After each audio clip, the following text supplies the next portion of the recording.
गुरु जी के चरणों में नमस्कार। आई हुई सारी संगत का स्वागत करते हुए आज फिर आगे बढ़ते हैं शिव पुराण की यात्रा में। आ, आज रुद्र संहिता का मुझे सती खंड द्वितीय खंड का 30वां और 31वां अध्याय पढ़ना है। तो आइए गुरु जी को नमन करते हुए ओम नमः शिवाय, शिव जी सदा सहाय। ओम नमः शिवाय, गुरु जी सदा सहाय। जय गणेशाय नमः।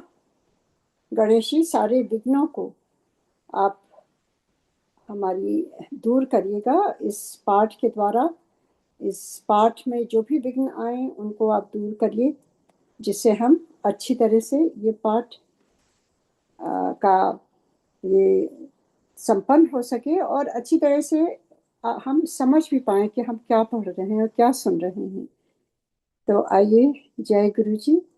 सबसे पहले आप सबको मालूम ही है कि ये सती खंड में सती का ये जो उनका अपमान हुआ और महादेव का अपमान हुआ, तो वो बहुत क्रोधित होती हैं और सारे विष्णु जी, ब्रह्मा जी, जितने देवता वहां आते हैं, क्योंकि महादेव का वहां स्थान ही नहीं बनाया गया था, उनको आमंत्रित ही नहीं किया गया, तो वो बहुत ही क्रोधित हो गई।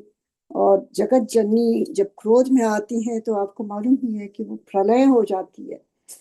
और वो उसी समय कहती हैं कि तुमने ये क्या कर दिया, और ये जगत के स्वामी हैं उनको नहीं। और ये सारी चीजें देखिए, जैसे कल भी मैंने संक्षेप में इसको मेंशन किया था कि this is all about ego. अगर ईगो को हम कंट्रोल करके रखें तो सब रिश्ते अच्छी तरह से हम निभा सकते हैं। तो दक्ष का ईगो कहीं ना कहीं आ गया कि मैं तो प्रजापति हूँ और ये जो हैं ये तो भूतों के साथ रहते हैं, और ये ना इनका कोई परिवार है, ये तो ऐसे भस्म धारण करते हैं, और इनके कोई गण भी इस तरह के नहीं हैं। तो वो बहुत ही उनको मतलब मन ही मन उनसे एक तरह से ही started having this ego that I am superior than him, और मैं अपने यज्ञ में उनको स्थान नहीं दूंगा क्योंकि वो उसको डिजर्व नहीं करते। और सती वो जब जाती हैं, देखती हैं, तो उनको बहुत ही दुख होता है। वो फिर किस तरह से सारी चीजें महादेव जी की निंदा के बारे में करती हैं कि जो भी उनकी निंदा हुई, जो सुनता भी है वो नरक में पड़े रहते हैं। कहते हैं कि मैं अपने इस शरीर को त्याग दूंगी, जलती आग में प्रवेश कर जाऊंगी। अपने स्वामी का अनादर सुनकर अब मुझे अपने इस जीवन की रक्षा से क्या प्रयोजन।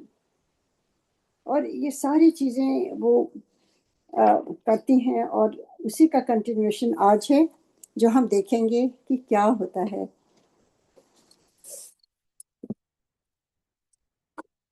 तो ये 30वां अध्याय पहले पढ़ती हूँ। इसका शीर्षक है सती का योग अग्नि से अपने शरीर को भस्म कर देना। दर्शकों का हाहाकार, शिव पार्षदों का प्राण त्याग तथा दक्ष पर आक्रमण, भृगुओं द्वारा उनका भगाया जाना तथा देवताओं की चिंता। तो ये सारी चीजें इस अध्याय में हैं। ब्रह्मा जी कहते हैं, नारद, मौन हुई सती देवी अपने पति का सादर स्मरण करके शांत चित हो सहसा उत्तर दिशा में भूमि पर बैठ गईं। उन्होंने विधि पूर्वक जल का आचमन करके वस्त्र ओढ़ लिया और पवित्र भाव से आंखें मूंद कर पति का चिंतन करती हुई वे योग मार्ग में स्थित हो गईं। उन्होंने आसन को स्थिर कर प्राणायाम द्वारा प्राण और अपान को एक रूप करके नाभि चक्र में स्थित किया। फिर उदान वायु को बलपूर्वक नाभि चक्र से ऊपर उठाकर बुद्धि के साथ हृदय में स्थापित किया।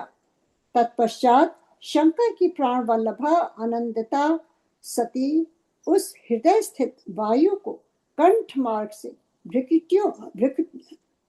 भ्रिकुटियों के बीच में ले गईं।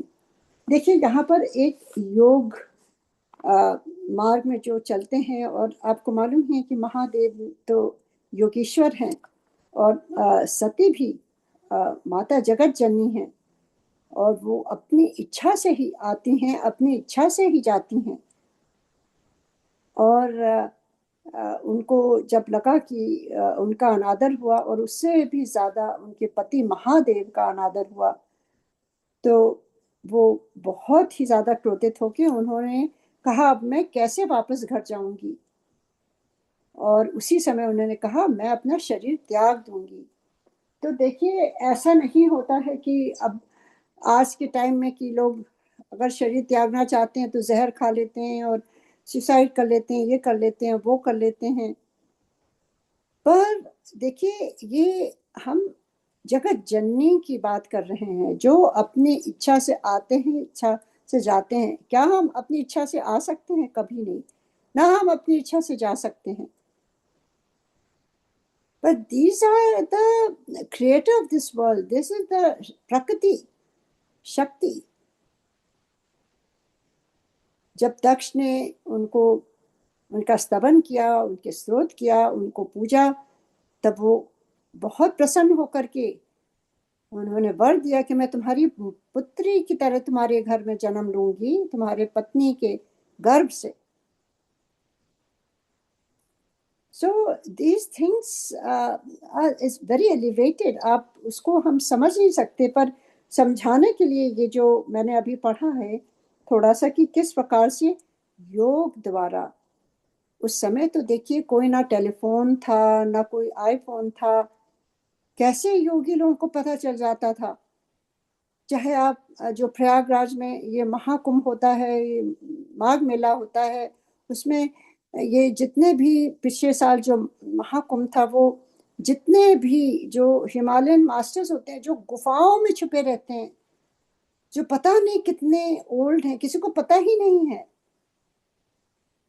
और उनको पता ही नहीं रहता है, और किस प्रकार से उनको अपने आप श्रुतियों के द्वारा, किसके द्वारा, ना उनके पास कोई वॉच है ना कैलेंडर है, उनको पता चल जाता है कि ये अब महाकुंभ का समय आ गया है। अब हमें अपने ध्यान से बाहर निकल करके हमें जाना है गंगा जी के तट, प्रयागराज के तट पर, वहाँ कल्पवास करना है 1 महीने, और वहाँ रोज सुबह 4 बार 3 बार वो लोग स्नान करते हैं, सुबह सुबह एकदम, फिर थोड़ी देर बाद, फिर दोपहर में, फिर रात्रि में। और वो कंटिन्यूस वो प्रवचन चलता रहता है, कंटिन्यूस वहां पर वो दिया जलता रहता है अखंड,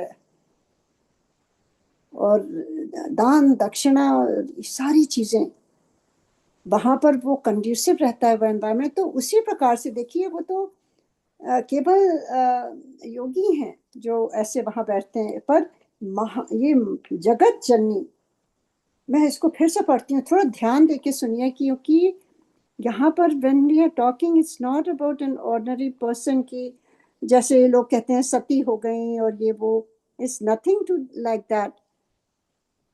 This is like वो अपने आप, किसके द्वारा? योग मार्ग के द्वारा, क्योंकि उनको ये मालूम है कि किस प्रकार से, कैसे वायु को हम रोक सकते हैं, कैसे हम अग्नि को प्रकट कर सकते हैं। We cannot do that.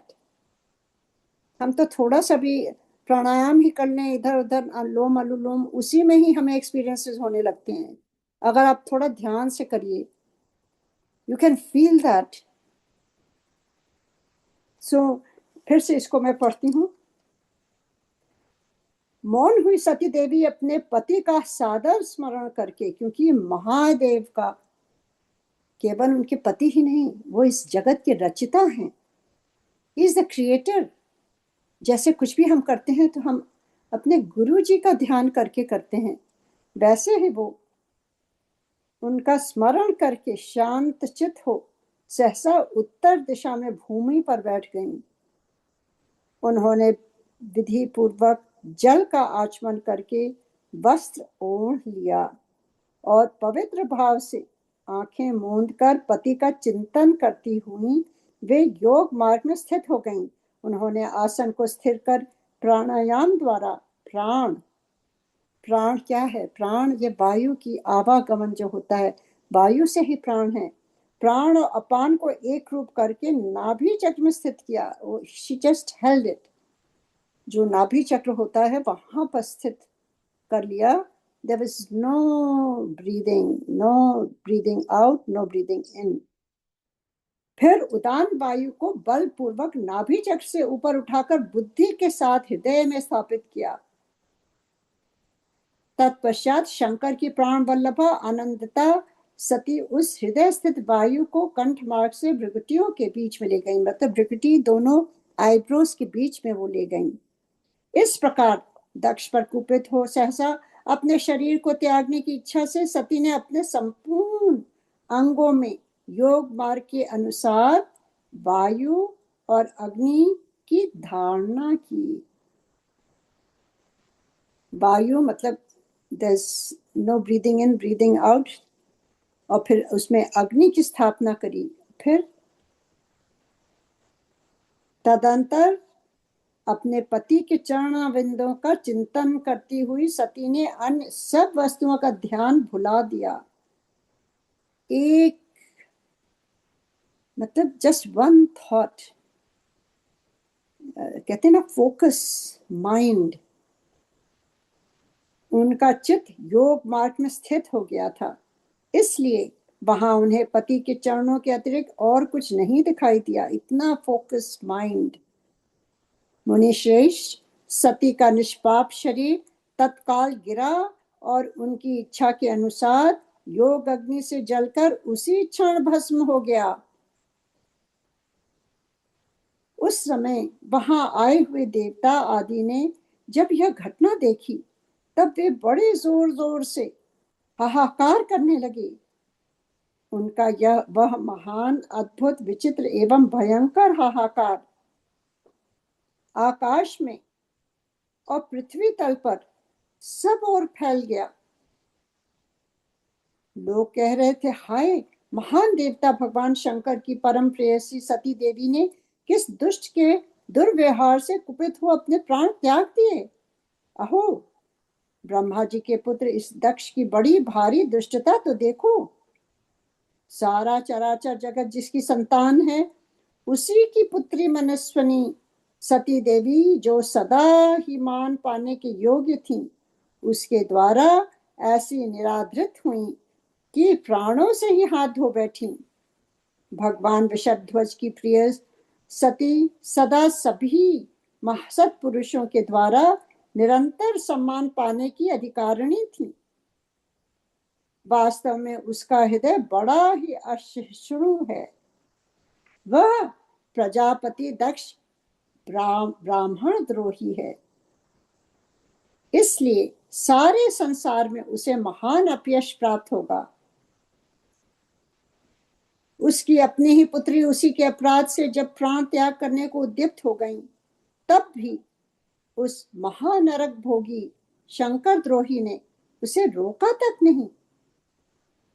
जिस समय सब लोग ऐसा कह रहे थे, उसी समय शिव जी के पार्षद सती का यह अद्भुत प्राण त्याग देख तुरंत ही क्रोध पूर्वक अशस्त्र ले दक्ष को मारने के लिए उठ खड़े हुए। तो देखिए वहां हाहाकार मच गया, क्योंकि सती देवी महादेव की पत्नी, उन्होंने और दक्ष की पुत्री और ब्रह्मा जी की के पुत्र थे दक्ष। तो सारा वहां हाहाकार मच गया, ये क्या हो गया। सब उनको बुरा भला कहने लगे दक्ष को।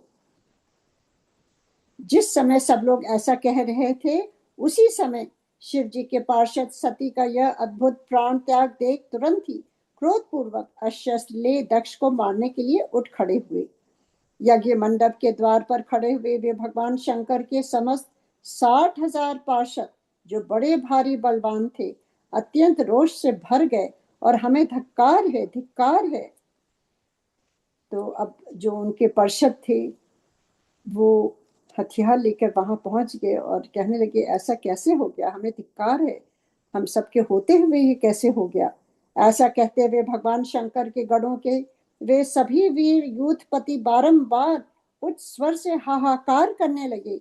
देवर्षि कितने ही पार्षद तो वहां शोक से ऐसे व्याकुल हो गए कि वे अत्यंत तीखे प्राण नाशक शस्त्रों द्वारा अपने ही मस्तक, मुख आदि अंगों पर आघात करने लगे। इस प्रकार 20,000 पार्षद उस समय दक्ष कन्या सती के साथ ही नष्ट हो गए। वह एक अद्भुत सी बात थी हुई वह एक अद्भुत सी बात हुई। मतलब अपने आप को उन्होंने मार लिया कि कैसे ये हो गया। नष्ट होने से बचे हुए महात्मा शंकर के वे प्रमथगण क्रोध युक्त दक्ष को मारने के लिए हथियार लिए उठ खड़े हुए। मुने उन आक्रमणकारी पार्षदों का वेग देखकर भगवान भृगु ने यज्ञ में विघ्न डालने वाले का नाश करने के लिए नियत अपहता असुराम राक्षांसि वेदेशद इस यजुर्मन से दक्षिण अग्नि में आहुति दी। अब भगवान भृगु जो थे वो अब वहां पे यज्ञ में विघ्न हो रहा था, तो उनको नाश करने के लिए ये उन्होंने यजुर्मन से दक्षिण अग्नि में आहुति दी। भृगु की आहुति देते ही यज्ञ कुंड से भृगु नामक सहस्त्रों महान देवता जो बड़े प्रवीर थे वहां प्रकट हो गए। मुनीश्वर उन सबके हाथ में जलती हुई लकड़ियां थीं। उनके साथ प्रमथगणों का अत्यंत विकट युद्ध हुआ जो सुनने वालों के भी रोंगटे खड़े कर देने वाला था। उन ब्रह्म तेज से संपन्न महावीर भृगुओं की सब ओर से ऐसी मार पड़ी जिससे प्रमथगण बिना अधिक प्रयास के ही भाग खड़े हुए, क्योंकि वहां अग्नि से जो भृगु थे, उन्होंने जो देवता थे उन्होंने वहां इतने वीर प्रकट कर दिए अग्नि से, और वो जलती लकड़ियां लेकर के वो प्रमथगणों के भागे उनको मारने के लिए तैयार हो गए, और जिससे प्रमथगण बिना अधिक प्रयास के ही भाग खड़े हुए। इस प्रकार उन देवताओं ने उन शिव गणों को तुरंत मार भगाया। यह अद्भुत सी घटना भगवान शिव की महाशक्तिमती इच्छा से ही हुई। वह सब देखकर ऋषि, इंद्र आदि देवता, मरुदगण, विषेदेव, अश्विनी कुमार और लोकपाल चुप ही रहे। कोई सब ओर से आकर वहां भगवान विष्णु से प्रार्थना करते थे कि किसी तरह विघ्न टल जाए। वे उद्विग्न हो बारंबार विघ्न निवारण के लिए आपस में सलाह करने लगे। अब वो चाहते थे कि ये जो यज्ञ है ये नष्ट ना होने पाए और ये किसी तरह से ये चलता रहे, इवन दो सती ने प्राण त्याग दिए। प्रमथगणों के नाश होने और भगाए जाने से अब जो प्रमथगण थे, जो महादेव के जो गण आए थे, तो उनको वहां से वो जब भागने लगे, भगाए जाने से जो भावी परिणाम होने वाला था उसका भली भांति विचार करके उत्तम बुद्धि वाले श्री विष्णु आदि देवता अत्यंत उद्विग्न हो उठे थे। अब वो थोड़ा सोच में पड़ गए। मुने इस प्रकार दुरात्मा शंकर द्रोही ब्रह्म बंधु दक्ष के यज्ञ में उस समय बड़ा भारी विघ्न उपस्थित हो गया। और ये अध्याय 30वां समाप्त होता है। अब मैं आगे पढ़ती हूँ 31वें अध्याय को। आकाशवाणी द्वारा दक्ष की भर्त्सना,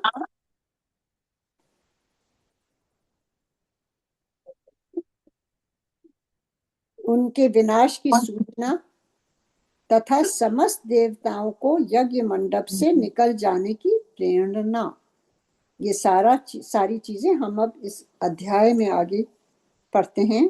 ब्रह्मा जी कहते हैं, मुनीश्वर इसी बीच में वहां दक्ष तथा देवता आदि के सुनते हुए आकाशवाणी ने यह यथार्थ बात कही। अब देखिए कि आकाशवाणी क्या होती है। आकाशवाणी जो है क्षितियों की जो एक साउंड या एक वॉइस होती है। वो डिवाइन वॉइस कहते हैं। तो वो आकाशवाणी हुई। अब वो क्या कहती है आकाशवाणी? हमेशा सही चीज बोलती है। उसने कहा, रे रे दुराचारी दक्ष, ओ दम्भ आचार परायण महामूढ़, यह तूने कैसा अनर्थकारी कर्म कर डाला, ओ मूर्ख। शिव भक्त राज दधीच के कथन को भी तूने प्रमाणित नहीं माना, जो मेरे लिए सब जो तेरे लिए सब प्रकार से आनंददायक और मंगलकारी था। वे ब्राह्मण देवता तुझे दुस्सह शाप देकर तेरी यज्ञशाला से निकल गए, तो भी तुझ मूढ़ ने अपने मन में कुछ भी नहीं समझा। तो देखिए, जब वो यज्ञ का ये सब हो रहा था और सती जी क्रोधित हो रही, तो कोई नहीं उठ के वहां से गए, सारे लोग वहां बैठे रहे। Dadhich was the only Rishi who just went out। वो वहां से चले गए थे। तो उसने जो आकाशवाणी हुई, उन्होंने इस बारे में कहा कि शिव भक्त राज दधीच के कथन को भी तूने प्रामाणिक नहीं माना, उसको भी नहीं माना, तुमने सुना नहीं, उससे सीखा नहीं, जो तेरे लिए आनंददायक और मंगलकारी था। वे ब्राह्मण देवता तुझे दुसह शाप देकर के तो तुम्हारा ये बहुत बड़ा तुम्हारे ऊपर ये प्रकोप होगा महादेव का, ये क्या कर डाला। तो शाप देकर तेरी यज्ञशाला से निकल गए, तो भी तुझ मूढ़ ने अपने मन में कुछ भी नहीं समझा। उसके बाद तेरे घर में मंगलमयी सती देवी स्वतः पधारी। तो देखिए, ये सती देवी भी उनके घर में हुई, मतलब सब कुछ उन्हें मालूम है कि वो जगत जननी है। पर कहते हैं ना, विनाशे काल विपरीत बुद्धि। जब विनाश काल आने को होता है तो आपकी सबसे पहले क्या होती है? बुद्धि हर ली जाती है। आपको आपको वो समझ ही नहीं आता है, आपको पता ही नहीं रहता है कि क्या हमारे लिए अच्छा है और क्या बुरा है। क्योंकि हम अपने अहंकार में इतने ज्यादा मत मत रहते हैं कि हमें कुछ दिखता ही नहीं अपने सिवा, ना किसी की बात, ना किसी की सलाह, ना कोई शुभ चिंतक कोई कुछ कहे तो उसका उल्टा हम समझते हैं। So it's a very big lesson for each one of us to understand when we make mistake, we must understand। अगर कोई आपको सही सलाह देता है, सबसे बड़ी बात है कि हम, जैसे गुरुजी कहते थे, ईगो को बाहर छोड़ के आओ। इसका मतलब गुरुजी को ईगो पसंद नहीं। अगर गुरुजी को पसंद नहीं है तो क्यों हम लेके फिर रहे हैं, फालतू में अपने ऊपर टांगे हुए हैं। We should lighten our life, we should lighten our body, we should lighten our spirit and soul. If we want to be light, only then we can rise higher and higher। अगर इतना baggage होगा, ओहो उसने मुझे ये कहा था, उसका बैगेज, हमने ये किया, हमने वो नहीं किया, हम ये हैं, हम वो हैं, उसका बैगेज, फिर वो अहम का भी बैगेज, अहम के पास के बाद और भी पूरा पैकेज आ जाता है, उसमें हम दबते जाते हैं, फिर हम अपना आपा खो देते हैं, फिर बुद्धि हमारी काम करना बंद कर देती है, फिर कोई सही सलाह भी देता है तो भी वो नहीं, जैसे यहाँ पर उनके साथ हो रहा है। तो ये सारी चीजें बहुत ही आवश्यक हैं कि हमें समझनी चाहिए कि what is ego and what does ego do to us। It's very very important। तो यहाँ पर यही हमें समझाया जा रहा है कि हमें अपने अहम पर, कहते हैं ना, लगाम रख के रखना चाहिए। एक स्वाभिमान होता है, वो हम सबको जो है एक अपनी वो सही एक कहीं तक स्वाभिमान, मुझे लगता है कि वो भी आवश्यक है। पर जब अभिमान हो जाता है तब तो फिर हमारा विनाश होता ही होता है, अगर हम समझे ही नहीं। और गुरुजी को जो नहीं पसंद है फिर भी हम वो करते रहे तो फिर क्या होगा, उसका परिणाम तो हमें भोगना ही पड़ता है फिर। तो यहाँ पर देखिए, वही वो कह रहे हैं कि तुमने वो भी नहीं सुना, वो श्रुति कह रही है, मतलब वो वहां पर भविष्यवाणी आने लगी, वो आकाशवाणी होने लगी। और फिर वो कहते हैं कि तुम्हारे घर पर मंगलमयी सती देवी स्वयं पधारी, जो तेरी अपनी ही पुत्री थी, किंतु तूने उनका भी परम आदर नहीं किया। ऐसा क्यों हुआ? ज्ञान दुर्बल दक्ष, तूने सती और महादेव जी की पूजा नहीं की। यह क्या किया? मैं ब्रह्मा जी का बेटा हूं, ऐसा समझकर तू व्यर्थ ही घमंड में भरा रहता है और इसीलिए तुझ पर मोह छा गया है। सो ये अब इसका पूरा आंसर हमें मिल रहा है कि जब अहम आता है तब हमारा ज्ञान दुर्बल हो जाता है और फिर अहम से व्यर्थ का घमंड भर जाता है और घमंड से फिर मोह आ जाता है। वे सती देवी ही सत्पुरुषों की आराध्य देवी हैं अथवा सदा आराधना करने के योग्य हैं। वे समस्त पुण्यों का फल देने वाली, तीनों लोकों की माता, कल्याण स्वरूपा और भगवान शंकर के आधे अंग में निवास करने वाली हैं। वे सती देवी ही पूजित होने पर सदा संपूर्ण सौभाग्य प्रदान करने वाली हैं। वे ही महेश्वर की शक्ति हैं और अपने भक्तों को सब प्रकार के मंगल देती हैं। देखिए, हम सब ने देखा ही है कि महादेव अर्धनारीश्वर रूप, आधे अंग में जगत जननी, आधे में महादेव, दोनों के समागम से ये पूरा विश्व अपनी गति पर चलता रहता है, चलता रहता है, चलता रहता है। जरा सा इम्बैलेंस हुआ तो गड़बड़ हो जाता है। और यहाँ पर वो जानते हुए भी कितना उसको घमंड हो गया दक्ष को, यही हमें समझाया जा रहा है कि अभी भी समय है। इसको इस अध्याय के मध्य नजर रखते हुए अभी भी समय है, हमें ये मंथन करना चाहिए कि हम किस दिशा में जा रहे हैं। वे सती देवी ही पूजित होने पर सदा संसार का भय दूर करती हैं, मनोवांछित फल देती हैं तथा वे ही समस्त उपद्रवों को नष्ट करने वाली देवी हैं। वे सती ही सदा पूजित होने पर कीर्ति और संपत्ति प्रदान करती हैं। वे ही पराशक्ति तथा भोग और मोक्ष प्रदान करने वाली परमेश्वरी हैं। वे सती ही जगत को जन्म देने वाली माता, जगत की रक्षा करने वाली अनादि शक्ति और प्रलय काल में जगत का संहार करने वाली हैं। वे जगन माता सती ही भगवान विष्णु की माता रूप से सुशोभित होने वाली तथा ब्रह्मा, इंद्र, चंद्र, अग्नि एवं सूर्य देव आदि की जननी मानी गई हैं। वे सती ही तप, धर्म और दान आदि का फल देने वाली हैं। वे ही शंभु शक्ति महादेवी हैं तथा दुष्टों का हनन करने वाली परात्पर शक्ति हैं। आपने देखा है रक्त बीज, महिषासुर, ये सारे दानव को किस प्रकार से उन्होंने मारा था।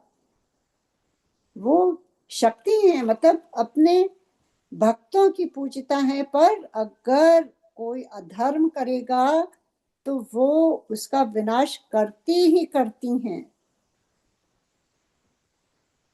So the moral of the story I would say is, आप अच्छे बने रहिए, पर अगर कोई आपको जबरदस्ती तंग कर रहा है तब आपको थोड़ा सा बोलना भी पड़ता है।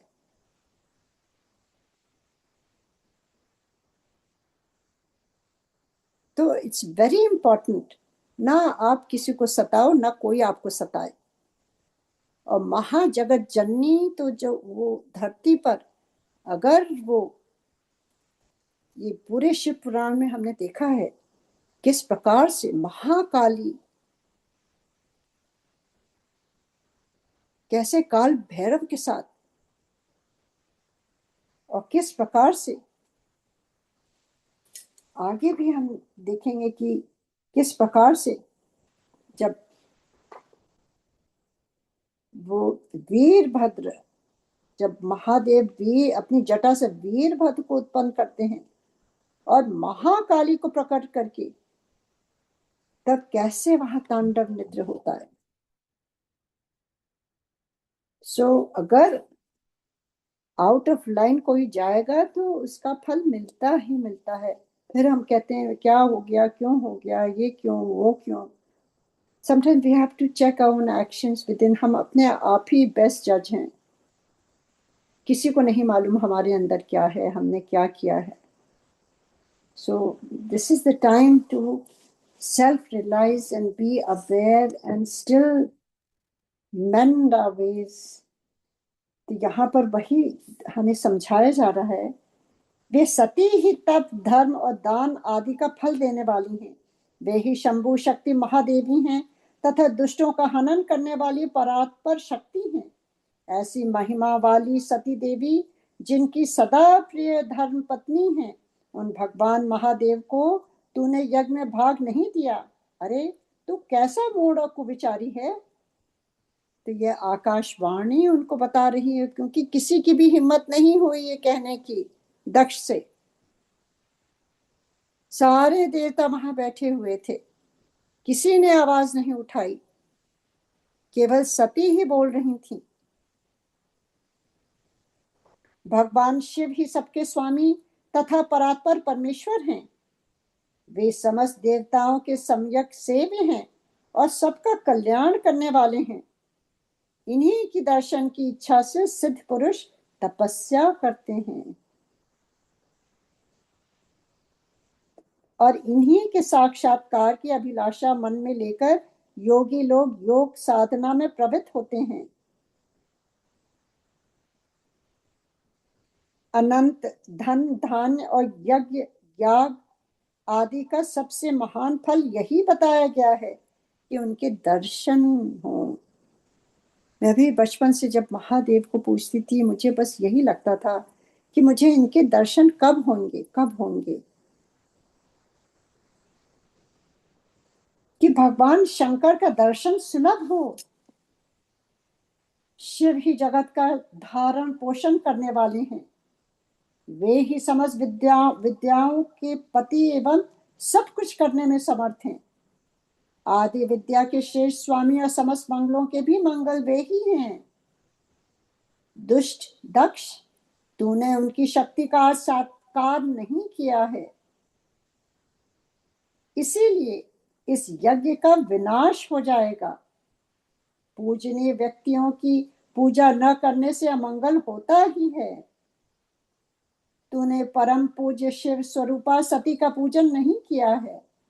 शेषनाग अपने सहस्त्र मस्तकों से प्रतिदिन प्रसन्नता पूर्वक जिनके चरणों की रज धारण करते हैं, उन्हीं भगवान शिव की शक्ति सती देवी थी, जिनके चरण कमलों का निरंतर ध्यान और सादर पूजन करके ब्रह्मा जी ब्रह्मत्व को प्राप्त हुए हैं। उन्हीं भगवान शिव की प्रिय पत्नी सती देवी थी, जिनके चरण कमलों का निरंतर ध्यान और सादर पूजन करके इंद्र आदि लोकपाल अपने अपने उत्तम पद को प्राप्त हुए हैं। वे भगवान शिव संपूर्ण जगत के पिता हैं और शक्ति स्वरूपा सती देवी जगत की माता कही गई हैं। मूढ़ दक्ष, तूने उन माता पिता का सत्कार नहीं किया, फिर तेरा कल्याण कैसे होगा। It is a very big lesson for each one of us कि अगर माता पिता का सत्कार नहीं किया, फिर हमारा कल्याण कैसे होगा।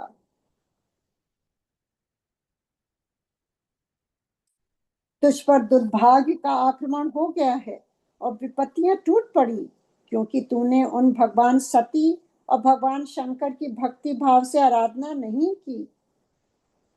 कल्याणकारी शंभु का पूजन न करके भी मैं कल्याण का भागी हो सकता हूँ। यह तेरा कैसा गर्व है?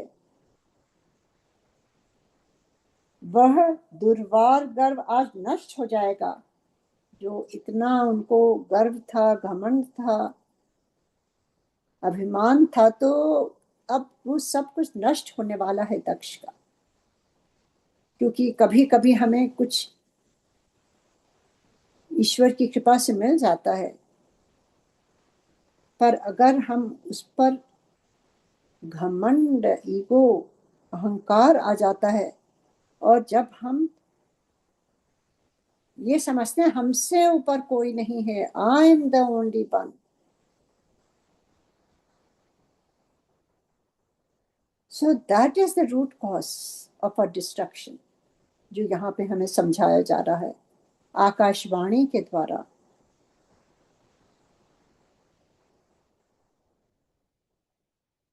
कहते हैं कि यह तेरा कैसा गर्व है? वह दुर्वार गर्व आज नष्ट हो जाएगा। नष्ट तो होना ही है आज के दिन।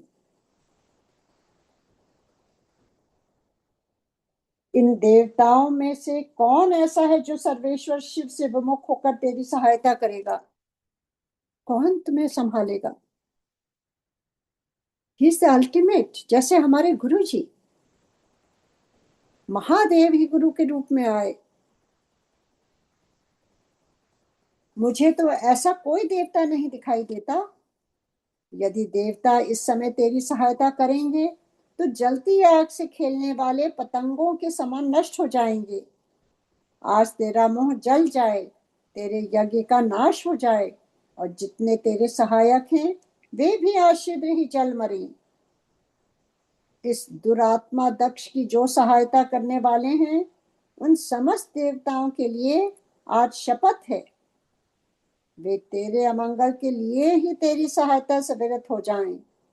समस्त देवता आज इस यज्ञ मंडप से निकलकर अपने अपने स्थान को चले जाएं,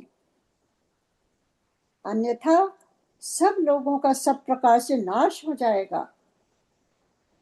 अन्य सब मुनि और नाग आदि भी इस यज्ञ से निकल जाएं, अन्यथा आज सब लोगों का सर्वथा नाश हो जाएगा। श्री हरे और विदाता, आप लोग भी इस यज्ञ मंडप से शीघ्र निकल जाइए। अब ये वार्निंग आकाशवाणी दे रही है कि अब यहाँ डिस्ट्रक्शन होने वाला है, और कहा जा रहा है सबसे कि आप सब लोग यहाँ से चले जाइए, नहीं तो आप भी उसमें मारे जाएंगे। ब्रह्मा जी कहते हैं, नारद, संपूर्ण यज्ञशाला में बैठे हुए लोगों से ऐसा कहकर सबका कल्याण करने वाली वह आकाशवाणी मौन हो गई। तो सबको वार्निंग दे करके और बताया कि अब क्या होने वाला है,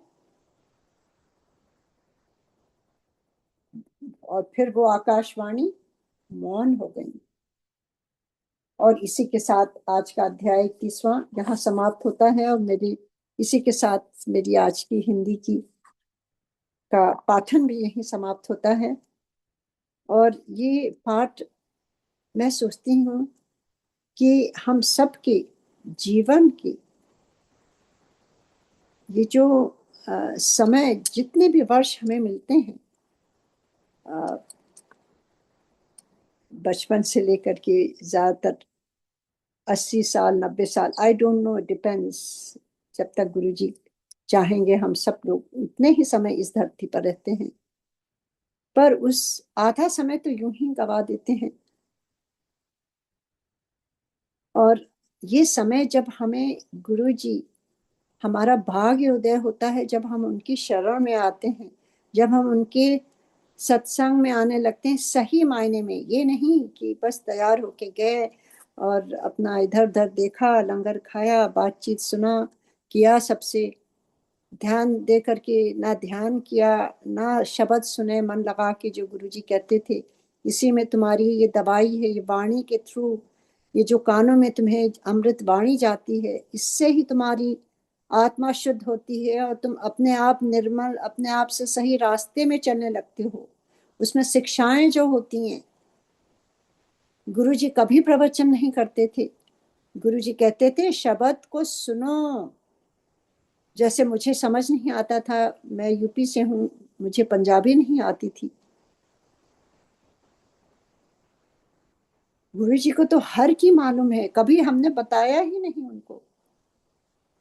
गुरुजी कहते थे ध्यान से सुनो। केवल सुनने मात्र से ही अगर आप पूरा, अगर भगवान आपको आके बता रहे हैं फिर भी आप नहीं समझ रहे हैं, तो यही हाल है ना दक्ष की तरह, हमारा भी हाल होगा। क्योंकि अब तक तो हम सारी संगत जान गए हैं कि हमें करना क्या चाहिए,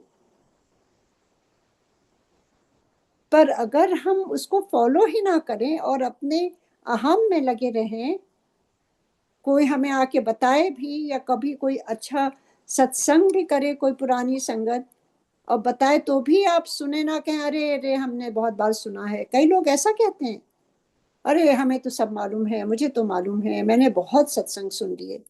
पर अगर कोई पूछे कि अच्छा कौन सा सत्संग सुना, जरा बताइए क्या बोला था, तो एक भी बात याद नहीं रहती है। हम सुनते तो हैं कानों से, पर ध्यान नहीं देते, मन में उतरता नहीं है। जब तक मंथन नहीं होगा, जब तक हम सोचेंगे नहीं, गुरु जी कहते थे सोचो, पे अटेंशन, ध्यान से सुनो। यहाँ पर भी हर एक अध्याय में आता है ध्यान लगाकर सुनो, तभी हमारे जो पाप नष्ट होते हैं। ऐसे नहीं कि फोन भी देख रहे हैं और ये भी कर रहे हैं वो भी कर रहे हैं, बस गुरु जी ने कहा सुनने से ये हो जाएगा। पर सुनना किस प्रकार से है वो भी तो हमें आना चाहिए। तो बहुत ही आवश्यक है कि जब ये पूरी तरह से हम उस पर फोकस करते हैं कुछ पलों के लिए, तो गुरु जी अवश्य ही अवश्य ही बहुत ही प्रसन्न होते हैं। और जब अगर गुरु प्रसन्न हुआ तब तो फिर आपको सब कुछ मिल सकता है। किस चीज की कमी है? बस कहते हैं ना, नदर करे सिमरन आ जाए, अपने आप से मन शांत हो जाता है। और जब मन शांत होता है तब आपको कुछ चाहिए ही नहीं रहता है, जो आपके पास है वही बहुत लगता है।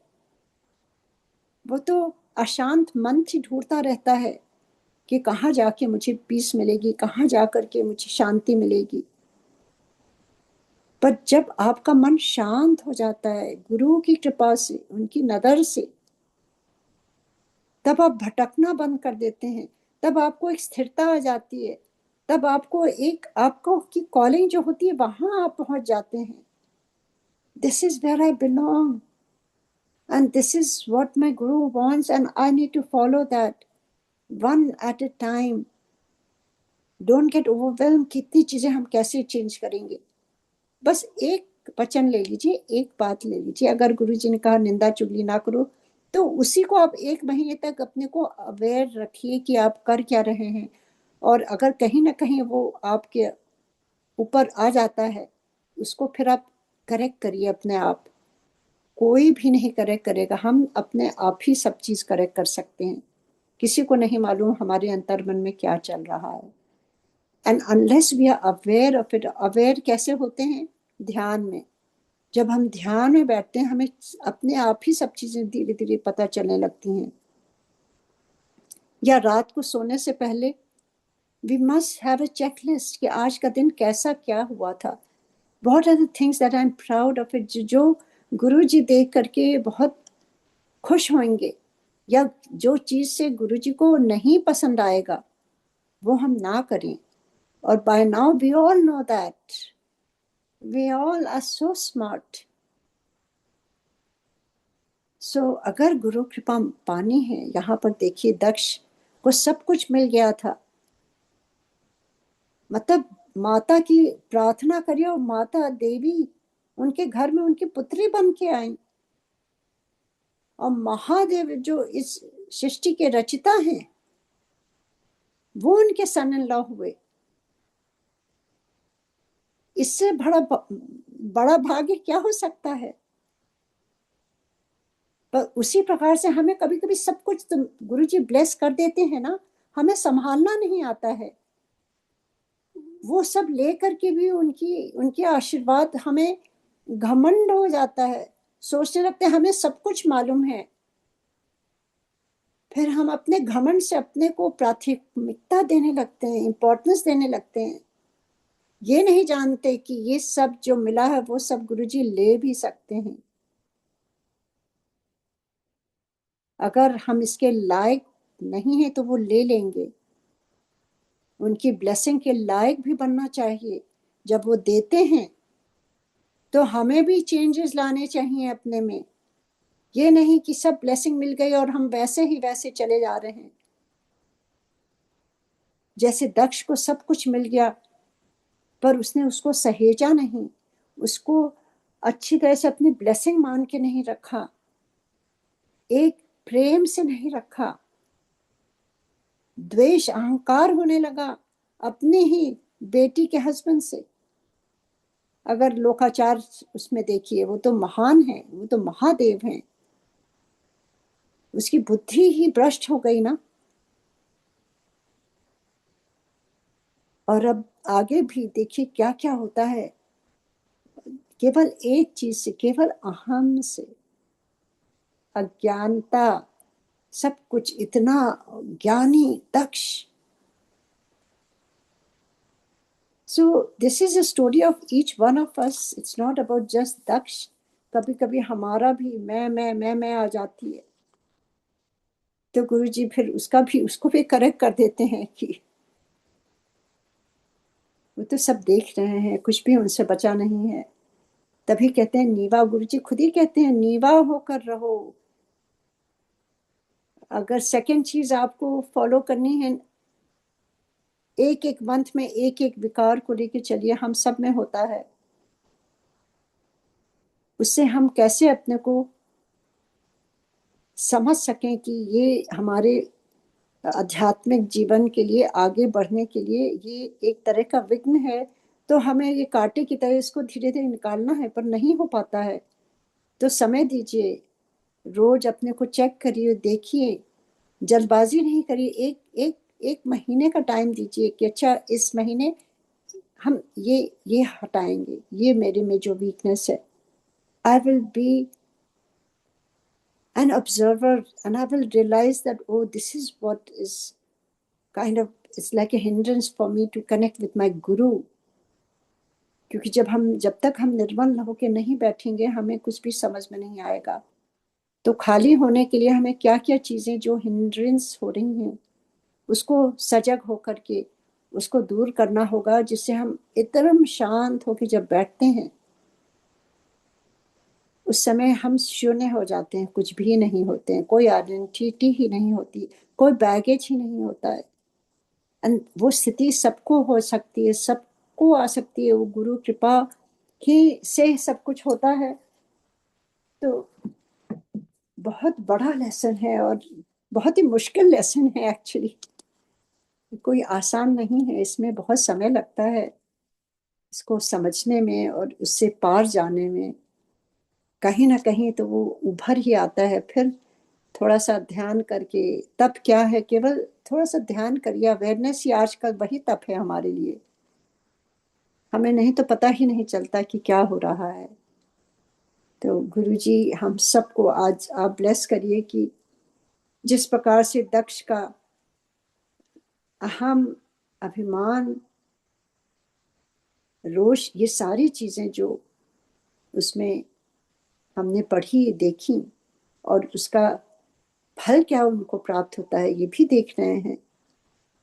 उससे माता, उनकी पत्नी, जो उनकी पुत्री जो थी सती देवी, जगत जननी, वो कैसे रोष में आती हैं और वो अपना शरीर त्याग देती हैं। मतलब उनको ब्लेसिंग मिलती है पर वो ले ली जाती है उनसे। तो गुरुजी हमें भी ऐसा बनाइए कि हम संभल जाएं, समय देखते हुए संभल जाएं, वो स्थिति ही ना आने दें। हमें ऐसी बुद्धि दीजिए गुरुजी।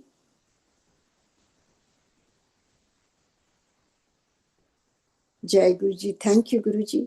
ओम नमः शिवाय। शिव जी सदा सहाय। ओम नमः शिवाय। गुरु जी सदा सहाय। थैंक यू संगत जी।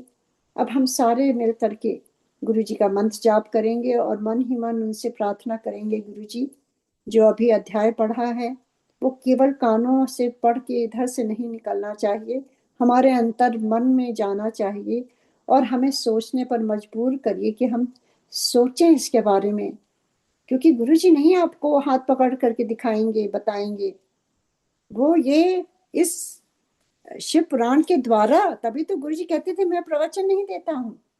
He will not come and hold your hand and say तुम ये गलत कर रहे हो, तुम वो गलत कर रहे हो। गुरु जी ने हमें इतना ज्ञान दिया है, आपको बुद्धि दी है, आपको ये शिव पुराण पढ़वा रहे हैं, सुनवा रहे हैं, वो भी आप मन से नहीं सुनोगे तो फिर you have lost your that beautiful time that Guruji is giving by making this happen। अगर हमें अभी भी अवेयरनेस नहीं आएगी तो हमें कभी नहीं आएगी। गुरु जी आपकी ड्रीम में नहीं आकर कहेंगे कि तुम्हें अहंकार हो गया, तुम ये करो, तुम वो करो। गुरु जी कहते थे मुझे शक्तिशाली संगत चाहिए जो बुद्धि वाले अपनी बुद्धि लगाएं। उन्होंने हम सबको बुद्धि दी है, सबको समय दिया है, सबको कहा है, कितनी चीजें उन्होंने बताई हैं, क्या हमें करना है क्या नहीं करना है। We are not little kids anymore. We have so many years, we have gone through that, we have understood everything. Now is the time to take steps to correct ourselves। और गुरुजी ये शिव पुराण जो बार बार पढ़वा रहे हैं, बार बार हमें नई नई चीजें सिखा रहे हैं, नई नई चीजों पर, जैसे कहते हैं ना कि फोकस हो रहा है। स्पॉटलाइट होती है ना, स्पॉटलाइट पड़ रही है और एक कहानी के माध्यम से, एक कैरेक्टर के माध्यम से, दक्ष के माध्यम से, उनके अहंकार के माध्यम से हमें भी सोचने पर वो मजबूर कर रहे हैं कि तुम भी जाग जाओ। तो it is a very very powerful this whole chapter. माता जगत जननी क्या क्या बता रही हैं कि तुम, दक्ष को कहती हैं तुमने किसका अपमान किया है, ये शिष्टा है, उनके आगे कोई नहीं है।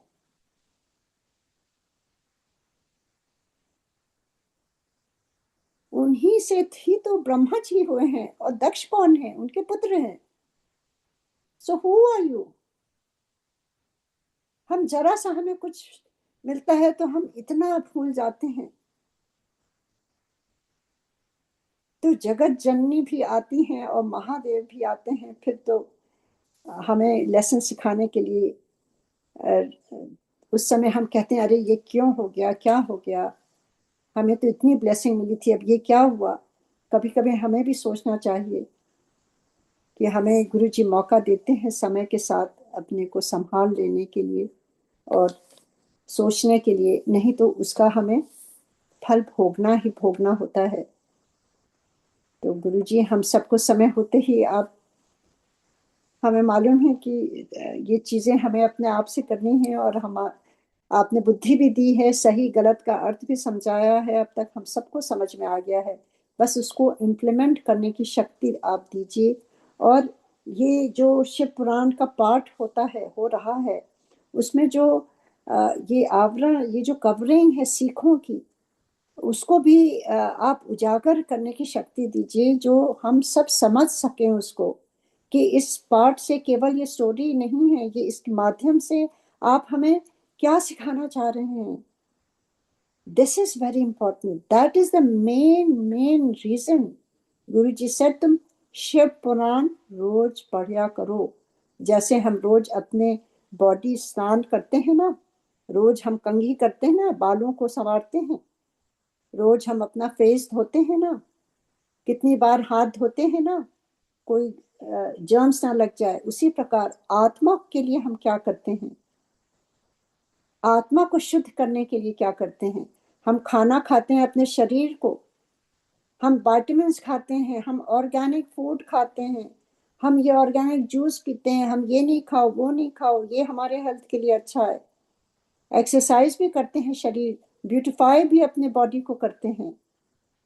पर जो जो मेन है उसको निग्लेक्ट कर देते हैं, जो आत्मा है, आत्मा की शुद्धि। जब तक आत्मा नहीं उजागर होगी, जगेगी नहीं, ये सारी चीजें केवल एक खेल की तरह होगा। जब आपकी आत्मा शुद्ध होगी तो आपको सही थॉट आने लगेंगे, तब आपको समझ आने लगेगा कि क्या गलत है, क्या सही है, क्या मुझे करना है, where am I going wrong. So ये सारी चीजें गुरुजी हमें जगाने के लिए ये कह के गए, क्योंकि गुरुजी को मालूम था वो बॉडी त्याग देंगे और हम फिर उसी दलदल में फंस जाएंगे जगत में। संगत तो है, पर सही मायने में कोई सत्संग में कर रहा है? सत्संग मतलब आप गुरु जी से जुड़ रहे हैं कि लोगों से जुड़ रहे हैं? जो सत्संग चलाते हैं उनसे नहीं जुड़िए, गुरु जी से जुड़िए। गुरु जी से जुड़ने के लिए थोड़ा हमें डिसिप्लिन होना होता है। तो डिसिप्लिन क्या हम हो रहे हैं? मोबाइल बंद कर रहे हैं, आंखें बंद कर रहे हैं, इधर उधर डिस्ट्रैक्शंस नहीं होने चाहिए। शब्द बानी जो गुरु जी ने कहा है वो सुन रहे हैं कि बस जय जयकार कर रहे हैं? गुरु जी ने कहा पूरा लंगर खा रहे हैं, जब खाते समय सोच रहे हैं कि ये प्रसाद है, ये मेरी आत्मा को शुद्ध कर रहा है, शरीर को शुद्ध कर रहा है, अंदर से हमें ठीक कर रहा है जो जो बीमारियां हैं, ये गुरु जी हमें ब्लेस कर रहे हैं। कभी वो सोच आई है कि बस हाँ ये बहुत स्वादिष्ट है, अरे थोड़ा और मिल जाए, और फिर बाहर निकल के कहते हैं आज लंगर बहुत स्वादिष्ट था, या हमें लंगर आज ठीक नहीं लगा? ये सब व्याख्या हम नहीं करें, हम उसको प्रसाद की तरह ग्रहण करें। जो मिल रहा है, गुरु जी कहते थे खाए जाओ। ये नहीं सोचो आज ज्यादा मीठा मिल गया, आज ये हो गया, आज ये हो गया, मेरी डाइट खराब हो गई। That is not this, that is Prasad, that is not food. अगर आप फूड के लिए आते हो तो प्लीज आप ना खाओ लंगर। गुरुजी लंगर को इतना प्राथमिकता देते थे, इतनी इंपॉर्टेंस देते थे। That is the healing for the soul and body. उसी से ही हमारी कितनी बीमारियां ठीक हो जाती थी। तो ये इन अध्यायों से हमें इतनी बड़ी सीख मिलती है, सोच में डाल देते हैं गुरुजी। और मुझे तो लगता है कि जब तक चर्निंग नहीं होगी, आप सोने से पहले, यहाँ तो रात्रि है, आपका दिन है, तो भी आप 10 मिनट गुरु जी के चरणों में चुपचाप बैठिए और सोचिए कहाँ हम गलत कर रहे हैं, क्या कहाँ सही कर रहे हैं। हो सकता है हम सब सही सही कर रहे हैं, पर फिर भी सही में भी तो गुरु जी से जुड़ना चाहिए और उनकी ब्लेसिंग लेनी चाहिए, और गुरु जी से अपना जो मार्ग है उसको, उसकी दिशा क्या होनी चाहिए। गुरु जी कहते थे मुझे अपना फ्रेंड बनाओ ना, मुझसे बात किया करो। क्या हमने बात की उन्हें फ्रेंड बना करके? क्या हम रोज उनसे डायरेक्शन लेते हैं? क्या हम उनसे पूछते हैं? क्या हम उनको हेड ऑफ द फैमिली मानते हैं? क्या हम उनसे, उनको हमेशा अपने जीवन में साथ रखते हैं? क्या हम गलत काम जब करते हैं तो अपने आप को संभाल लेते हैं कि नहीं, Guru ji is there, he is watching this also, I can not do this. जब हम झूठ बोलते हैं, क्या हम सोचते हैं इसके बारे में? गुरु ji is there listening everything. हम क्या उनसे आंखें मिला सकते हैं झूठ बोल करके? क्या हम उनके सामने बैठ सकते हैं? क्या हमें ग्लानि होती है? जिसके साथ झूठ बोला, क्या हम जाके उसको कह सकते हैं मुझे क्षमा करो, मैंने झूठ बोला आपसे? क्षमा मांगते हैं हम? ये सारी चीजें हमें गुरु जी सिखा रहे हैं कि जब तक ये बदलाव नहीं होगा, उनकी कृपा कैसे हम उसको संभाल पाएंगे। जैसे दक्ष संभाल नहीं पाया कृपा, क्योंकि अहंकार आ गया। देवी भी उसके घर में आई, महादेव भी आए, विवाह पाणी ग्रहण भी किया उसने, कन्यादान भी किया, फिर ये क्या हो गया? हमारा तो थोड़ा सा भी कुछ गड़बड़ होता है हम रोने लगते हैं, अरे ये क्यों हो गया, ये क्यों हो गया। So this is a very big lesson for each one of us. I cannot keep repeating and repeating the same thing, but it's time. It's an eye opener for each one of us. कोई भी इतना ऊंचा नहीं उठा है जिसने कभी गलती ना करी हो, ना कर रहे हैं। हम सारे उसी में हैं। We all are trying a best, पर कभी कभी तो ये सारे विकार कभी ना कभी तो अपना सर उठा करके हमें डस्ट लेते हैं, फिर हम वहां से नीचे गिर पड़ते हैं दक्ष की तरह, और फिर रियलाइज करते हैं हमसे गलती हो गई। सो ये आगे अब कल आप सब सुनेंगे क्या होता है। गुरु जी क्षमा करें जो भी त्रुटियां हुई हैं। गुरु जी, संगत जी आप भी क्षमा करिएगा। अब हम मंत्र जाप करेंगे, फिर आरती करेंगे। जय गुरु जी।